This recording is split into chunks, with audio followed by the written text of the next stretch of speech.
আচ্ছা, live together মানে হচ্ছে কি বলে, বিয়ে না করে ওপেনলি একজন আরেকজনের সাথে থাকা, সেক্স করা, এইটাই।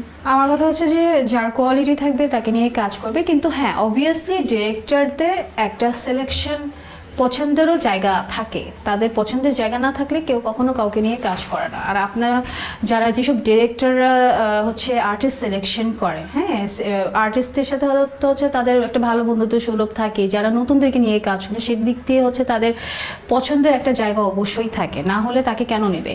তাকে নিয়ে হচ্ছে অনেকে বলে যে হ্যাঁ অভিনয় জানে বা সে স্ক্রিন টেস্ট দিয়েছে, দেন হচ্ছে তাকে সিলেকশন করার পর তারপর হচ্ছে তাদেরকে কাজে নেওয়া হয়েছে।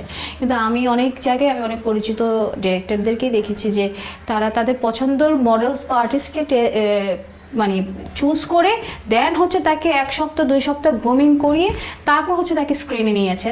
বাকিটা হচ্ছে ডিরেক্টরের উপর ডিপেন্ড করে একটা আর্টিস্টকে কিভাবে সে হচ্ছে ক্যামেরাতে প্রেজেন্ট করবে। হ্যাঁ, তো কেউ হচ্ছে কোনো মডেলসই হচ্ছে যদি কেউ যদি হাতে করে শিখে একে রেডিমেড হয়ে যদি স্ক্রিনে আসে, তো সেটা তো হচ্ছে অলরেডি আর্টিস্ট, সে ডিরেক্টর আর প্রডিউসার আমাকে কি নায়িকা বানাবে, হ্যাঁ যদি আমি যদি রেডিমেডই হয়ে আসি। হ্যাঁ, তো অবভিয়াসলি একটা ডিরেক্টর প্রডিউসারের হচ্ছে একটা আর্টিস্টকে তৈরি করার দায়িত্ব তাদের, তো তাদের তো পছন্দের দিক থাকে।